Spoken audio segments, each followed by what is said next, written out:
Здравствуйте, дорогие друзья! Сегодня мы продолжаем знакомиться с интервью советского ветерана, который служил в штрафной роте. В нем он рассказывает о самых важных и интересных подробностях существования данных подразделений. Не забывайте оценить видео, а также оставить свое мнение в комментариях. Ну а мы начинаем. Использовалось ли штрафниками трофейное вооружение и обмундирование? Оружие трофейное использовалось повсеместно и было очень популярным. Старшине сдаем оружие, выбывших из строя. А он в грузбук свой смотрит и спрашивает, чем вы там воюете? По всей видимости, все оружие роты давно сдали. И без трофейного пистолета в конце войны трудно было представить любого пехотного командира. Это было повальное увлечение. А вот с обмундированием перебор. Никто не будет по передовой бегать в немецком кителе, особенно в бою. Свои сразу дуриком убьют, а потом будут разбираться. И хоть ты по-русски в это время будешь петь вдоль по питерской, примут за власовца и выстрелят. Сапоги у многих были немецкие. Не век же в обмотках ходить. Простите, что вновь напоминаю сериал «Штрафбат», но эпизод с походом штрафников в разведку, насколько он реален?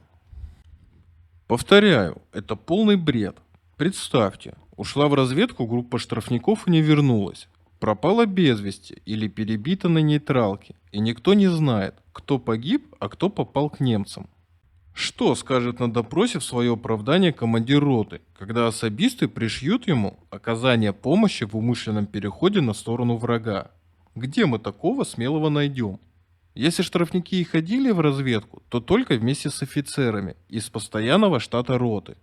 Да не уголовников брали в разведходы, а бывших полковых разведчиков, уже имевших опыт разведпоисков. Далее, штрафники почти никогда не стоят в обороне. Это ударное подразделение, рассчитанное на несколько атак, на прорыв обороны противника. Всю информацию о противнике, включая разведданные, получают непосредственно из оперативного отдела и штаба дивизии. Так зачем штрафникам в разведку ползать? Языков коллекционировать? Пару раз перед разведкой боев нас просили по возможности взять в плен немца, но особо не настаивали, сверхзадачу не ставили. Один раз захватили немецкого майора. Вел он себя нагло, нас материл по-немецки. Возиться с ним не стали и застрелили. Никто не захотел за него орден получать. Слишком убежденный нацист попался. Но больше всего бесит, что в сериале «Штрафники» немцев в плен берут чуть ли не каждый божий день. Мы что, с дебилами воевали? На фронте, пока одного языка добудут, немало разведгрупп в землю костьми ляжет. А тут? Словно на танцы идут во дворец культуры, а не за линию фронта. В офицерских штрафных батальонах в разведку ходили нередко, но там командиры доверяли штрафникам, а с нашей публикой разговор особый. Боялись ли вы выстрела в спину? Сводили ли таким образом штрафники счеты с командирами? Насколько это явление было распространено в штрафных частях? Такое случалось нечасто. Во избежание подобных эксцессов к штрафникам и старались относиться как к обычным солдатам. С уважением говорили с каждым, но никто с ними не заигрывал и самогонку не жрал. Им, штрафникам, терять нечего. Там принцип: умри ты сегодня, я завтра. Но были случаи, я слышал о них, и в карты могли взводного проиграть. Что поделать, публика такая.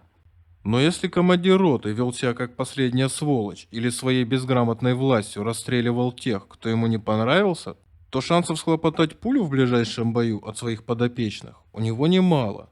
Но, например, если неформальный лидер, как говорили пахан из уголовной братья, начинал чрезмерно нагло права качать, мол, всем по литру спирта, иначе в атаку не пойдем, разговор с ним был коротким. Да и в обычных стрелковых подразделениях такое иногда происходило. Конечно, только на передовой. Например, я знаю достоверный случай, когда свои же солдаты шлепнули в бою комбата. Командир батальона был грубая тварь, унижавшая солдат и офицеров, гробившая людей зазря. Всю инициативу проявлял, ордена зарабатывал. Чтобы охарактеризовать эту гниду, приведу один пример. У него в батальоне боец Гринберг подорвал гранатой себя и 12 немцев в захваченном блиндаже. Ротный подошел и заикнулся, мол, героя или к ордену надо представить. В ответ от комбата услышал: одним поганым жидом меньше стало. Его свои бойцы застрелили. Весь батальон знал. И никто не выдал. Понимаете? Никто не выдал. Это в сталинские-то времена. Не всегда солдат был безмолвной серой скотиной, посланной на убой. Но мы в штрафной роте всегда старались завоевать доверие солдат и делили с ними вместе все лишения. В штрафных частях захватывали немцев. Или? В основном или. Сейчас вам этого не понять. А тогда? К концу войны ожесточение достигло крайних пределов, причем с обеих воюющих сторон. В горячке боя, даже если немец поднял руки, могли застрелить, как говорится, по ходу пьесы. Десятки случаев были, когда пробегали мимо, и тот же уже сдавшийся враг поднимал с земли автомат и стрелял в спины атакующих. А если немец после боя вылез с траншеи с поднятыми руками, то у него шансы уже были выжить довольно высоки. А если с ним сдавалось еще человек 20 комрадов, никто их, как правило, не тронет. Но снова пример. Рота продолжает бой. Нас остается человек 20, и надо выполнить задачу дальше. Захватили 8 немцев. Где взять 2-3 лишних бойцов для конвоирования? Это захваченных румын сотнями отправляли в тыл без конвоя. А немцев? Ротная дает приказ. В расход.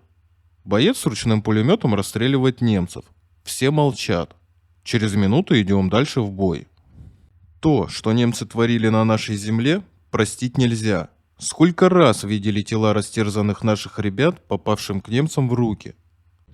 Под Шауляем немцы выбили соседний стрелковый полк из села Кужа и захватили наш медсамбат, расположившийся в двухэтажном здании. Нашу роту бросили на выручку пехоте, но мы не могли пробиться. Танки перекрыли подступу к селу и расстреливали нас в упор.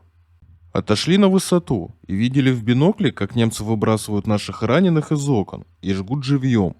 О каких пленных после этого может идти речь? Штрафники их брали относительно редко. Это факт. У многих семьи погибли, дома разрушены, люди мстили. А какой реакции следовало ожидать? Эсэсовцы, танкистов и власовцев убивали часто прямо на месте. У нас были солдаты, прошедшие немецкие лагеря. После всех ужасов, которые они испытали, все слова замполитов о гуманности были для них пустой звук. Еще страшный эпизод. В 1943 году, летом, наш стрелковый батальон пошел в атаку. Брали село в лоб, шли на пулеметы. После боя в живых осталось совсем немного счастливчиков. На земле сидел и истекал кровью командир роты. Осколком ему оторвало нижнюю челюсть. Подвели человек 5 захваченных немцев. Боец спрашивает, куда их? Ротный достал из полевой сумки блокнот, вырвал листок и кровью на нем написал «Убить». Но был случай там же, под Шауляем, который до сих пор не дает мне покоя. Нашу оборону перешел человек без оружия, в поношенной гражданской одежде. Никаких документов при нем не было. Быть может, бежал из лагеря и пробирался домой. На свою беду он ни слова не понимал ни по-русски, ни по-немецки. Позвали литовца. То же самое. А он говорил и говорил, пытаясь хоть что-то объяснить. Скорее всего, это был латыш или эстонец, но никто не знал ни латышского, ни эстонского языка. Проще всего было отправить его в вышестоящий штаб. Но с ним надо было послать конвойного. Расстрелять проще. Как говорил великий вождь, нет человека, нет проблемы. Я пытался предотвратить расправу. Начальство посмотрело на меня с недоумением. Еще и обругали. Неоднократно, когда я пытался остановить расстрел, мне мои же товарищи говорили: «Ты почему их жалеешь? Они твою нацию поголовно истребили». Мне больно обо всем этом вспоминать. Были жесткие приказы, запрещавшие расправы над захваченными немцами. Во многих дивизиях они строго соблюдались. Я видел немало штрафников, осужденных за такие расправы. Но особенно грешили расстрелами не окопники, а штрафная челядь. Тех же румын надо было по дороге в лагерь от героев второго эшелона охранять. Те любили по безоружным пострелять. Немцы всегда знали, кто стоит на передовой перед ними. Если знали, что перед ними стоят штрафники, то дрались с нами более стойко и ожесточенно.